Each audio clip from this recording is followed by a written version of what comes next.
Christmas, Merry Drew Drop. Christmas! From the Bad Raven and the Drew Drop. the Drew Drop. Anyway, this is Christmas 2020, and we're going to do a before and after, Andrew. A before and after, the first time in like forever. Yeah, for almost a year. No, Yeah. since Tenet at least. Well, we haven't done that many before and after reviews because there hasn't been that many movies to come out for some reason. I guess they just were too scared to release the movies for some reason. But today we finally have another one. And what movie is it that we're going to review before and after review today? I'll give you a hint. It's got something to do with this movie. Oh yeah, Wonder Woman. Wonder Woman. Wonder Woman 1984. Yes, and even though it's about 2020, getting ready to make 2021, we're going to watch a movie in 1984. Oh, yeah, I guess it's supposed to be set in that time period. Supposed to be set in 1984. We like the original Wonder Woman, so we're kind of really excited about seeing this one. We love the original Wonder Woman. We wanted to go watch this at the theater, but we got 5 inches of snow out there.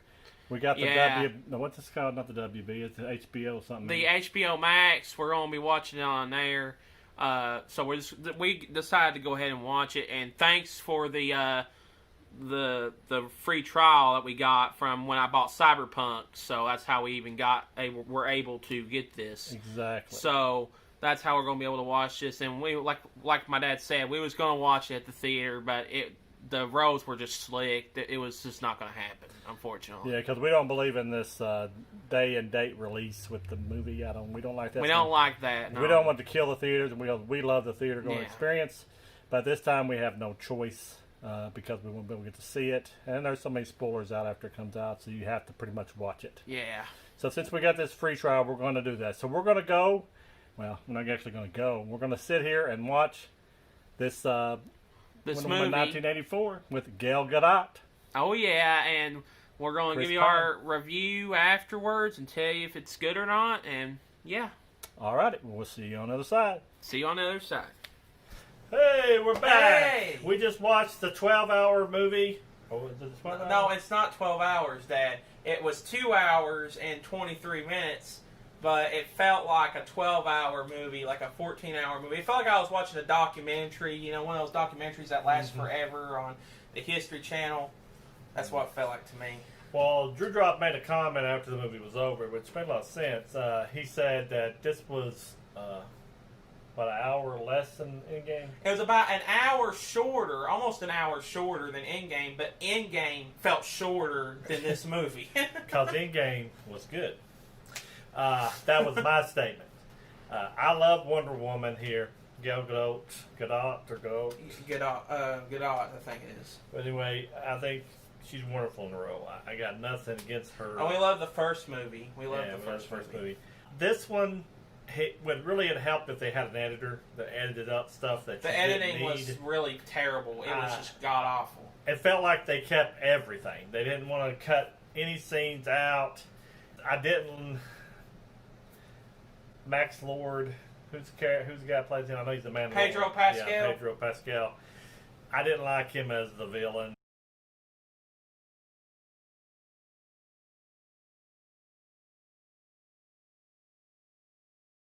I didn't like the setup for the movie. I didn't like the wishing thing. I mean, this is spoilers, so. Well, yeah, this is gonna be a spoiler review, so sorry, I should have told you that from the beginning. Well, we're gonna have it labeled as a spoiler review, so. I didn't like him as a bad guy, I guess, in this one. I'm not saying he could play a really good bad guy, I assume, but. Nah, he was just not good as the bad guy, unfortunately. I didn't like the way they brought the world to its knees and then oh, okay, I'm renouncing my wishes, so I guess everything went back to normal. I renounced my wish, everything's good. All the missiles came out of the sky. I kind of felt like Superman 4, because it kind of brought me back the message to Superman about nuclear war, even though that was only part of it. It was like every bad thing imaginable that human beings could do to each other. Basically happened. That wasn't like a physical bad guy. I mean, I know he was, but he was basically making all these other things happen. Yeah. It wasn't him actually making the things happen, or he was making it happen, yeah. But everything with Wonder Woman, when she was around, I really took notice. Not just because she's a beautiful actress, but she stole the show when she was there. And I like the stuff with Steve Trevor coming back.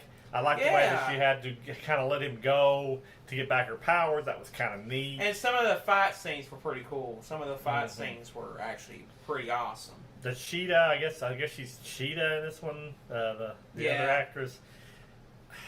I don't know. I mean, I felt like she was just thrown in like later or something. Yeah, I would rather her fought her than the Pascal character. Yeah. Because she was a tangible entity. She wasn't like a wish. Even though she wished for this, that would explain her powers. Yeah. So they could have had a good fight, in which they did have a good fight. But you had to wait 3 hours before the stupid fight came. One of my biggest gripe about this movie is that it kind of this is a bad comparison, but this kind of reminded me of It 2 that came out last year, where like it's It Chapter 2, right? Mm-hmm. But it had a lot of not as much screen time as I would have liked. Wonder Woman was not like she didn't have the screen time that I thought she would. It's called Wonder Woman 1984, and there was a lot of scenes where Wonder Woman ain't even in the scene. There's a ton of scenes. Like tons of scenes in there where Wonder Woman's nowhere to be found. It's like they forgot. Like they forgot they were even making a Wonder Woman.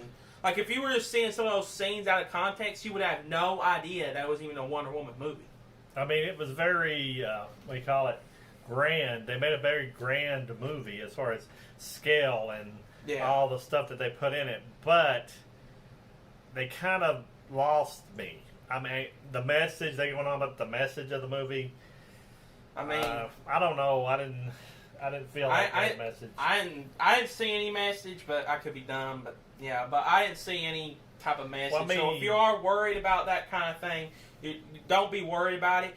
It's just that this movie has a lot of problems that has to do with the pacing of the movie and overall just the movie itself. They got nothing to do with the message. So yeah.